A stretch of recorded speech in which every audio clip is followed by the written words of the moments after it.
Assalamualaikum warahmatullahi wabarakatuh. Bismillahirrahmanirrahim. Alhamdulillahirabbil alamin. Innal hamdalillahi nahmaduhu wa nasta'inuhu wa nastaghfiruhu wa na'udzu billahi min syururi anfusina wa min sayyiati a'malina may yahdihillahu fala mudhillalah wa may yudlil fala hadiyalah. Rabbi shrah li sadri wa yassir li amri wahlul 'uqdatam min lisani yafqahu qawli amma ba'du. Yang terhormat ibu-ibu jamaah Kulma yang dirahmati Allah, syair dan syukur marilah kita panjatkan kehadirat Allah Subhanahu wa taala karena atas limpahan rahmat hidayah dan inayahnya. Pada sore hari ini kita dapat bermuajahah secara virtual dalam kajian Kulma. Salawat dan salam semoga senantiasa tercurah pada Nabi Allah Muhammad Shallallahu Alaihi Wasallam beserta keluarga, sahabat, pengikutnya yang senantiasa ittiba padanya. Ibu-ibu jamaah Kulma yang dirahmati Allah, pada sore hari ini saya akan memaparkan tentang berbicara sebagai nikmat Allah. Kajian kita adalah untuk mengetahui fungsi mulut yang sesuai dengan ketetapan Allah Subhanahu wa taala. Di antaranya adalah untuk berbicara yang baik.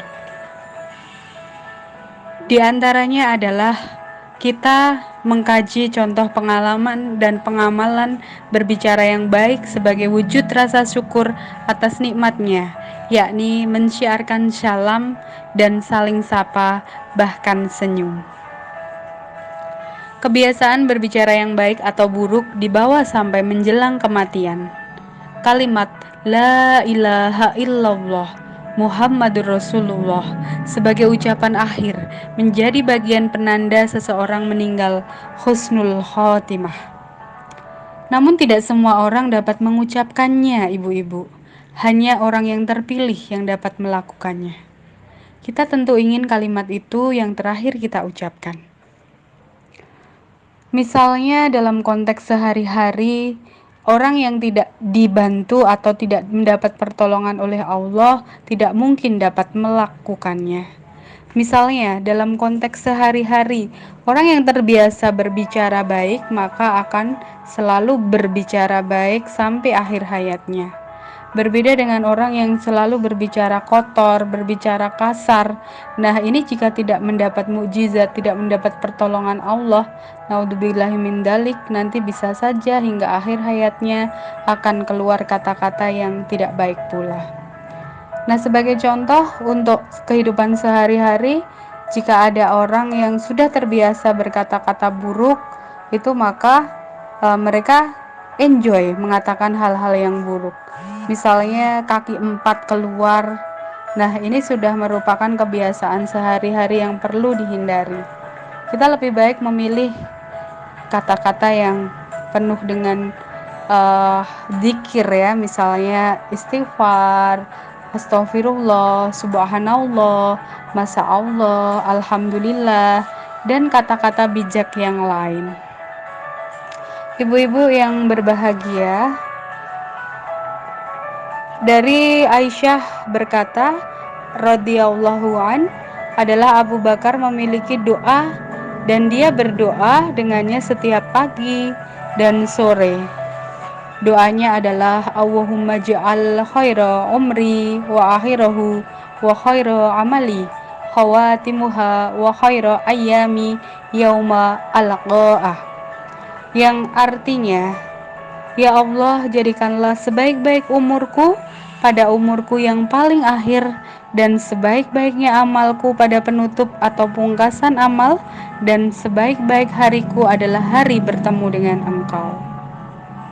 Nah, begitu mulianya cita-cita Abu Bakar yang selalu berdoa agar dia ditempatkan pada usia yang paling akhir pada sebaik-baik amal. Nah, apakah hal ini sudah dapat kita teladani, dapat kita laksanakan dalam kehidupan sehari-hari? Nah, ini menjadi PR buat kita bersama. Semoga doa yang sama selalu kita ucapkan seperti doa Abu Bakar tadi. Baik jamaah sekalian, bahwa kita akan mengkaji fungsi mulut sebagai nikmat Allah, yakni sebagai mempunyai nikmat untuk dapat digunakan dalam hal yang berfaedah, yang baik. Ibu-ibu jamaah kulma yang dirahmati Allah, fungsi mulut yang pertama adalah untuk berzikir.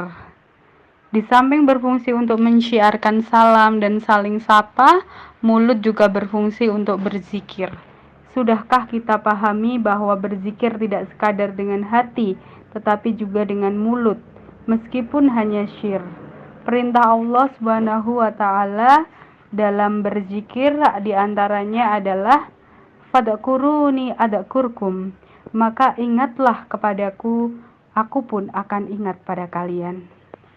Sementara perintah Rasulullah Shallallahu Alaihi Wasallam berkaitan dengan berzikir, diantaranya adalah ada dua kalimat yang ringan di lisan tetapi berat di timbangan dan dicintai oleh Ar-Rahman, yaitu Subhanallahi wa bihamdi, Subhanallahil Adim. Memuji Allah, Maha Suci Allah, dan segala hanya bagi Allah, Maha Suci Allah yang Maha Agung.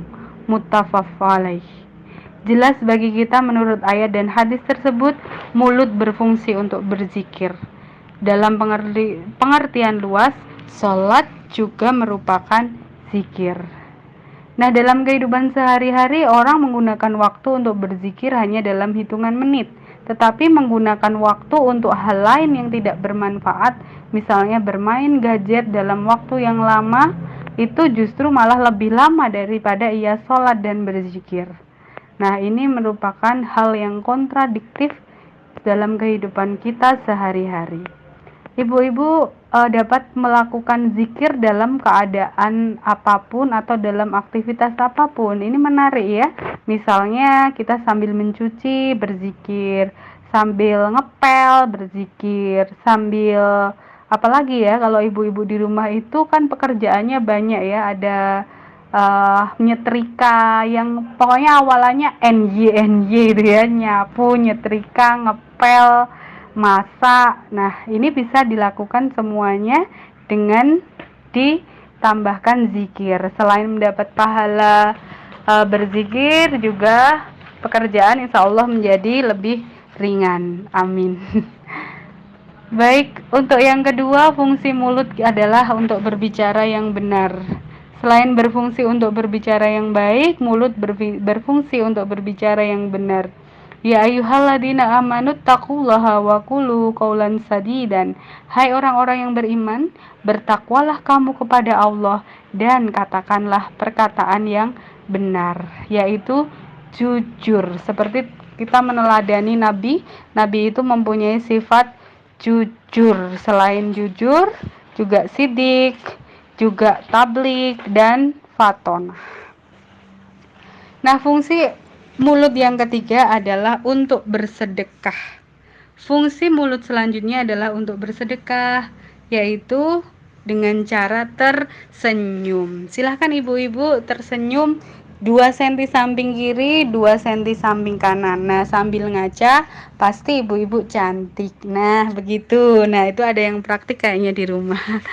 Nah, bersedekah, kalau kita tidak punya harta yang melimpah, kita bisa menggunakan sedekah dengan tersenyum.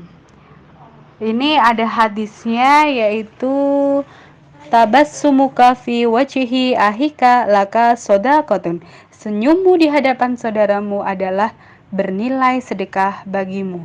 Itu hadis riwayat Tirmizi. Kemudian ibu-ibu, bahwa kita menggunakan mulut yang keempat adalah ada pilihannya. Kita berbicara baik atau diam. Dikatakan dalam hadis Rasulullah, Abu Hurairah mengatakan bahwa barang siapa yang beriman kepada Allah dan hari akhir, maka hendaklah ia berkata baik atau diam. Hamba-hamba Allah, orang yang berakal, seharusnya lebih banyak mempergunakan kedua telinganya daripada mulutnya. Karena jumlah telinga itu lebih banyak daripada mulut.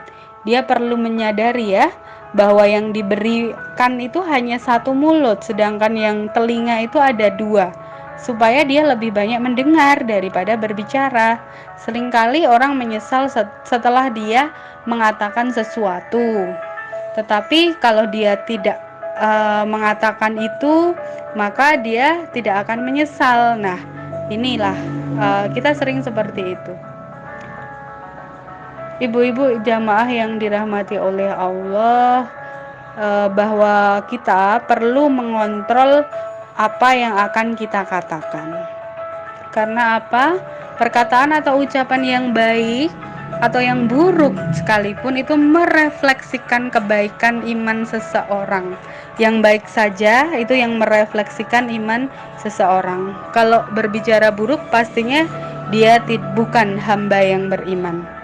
Nah, semoga apa yang dapat saya sampaikan itu bermanfaat bagi ibu-ibu dan saya sendiri, untuk saya amalkan sebagai pengingat diri agar senantiasa berkata baik dan berkata yang benar. Demikian burung irian, burung cendrawasih. Cukup sekian dan terima kasih. Nasrun minallah wa fathun qarib. Wassalamualaikum warahmatullahi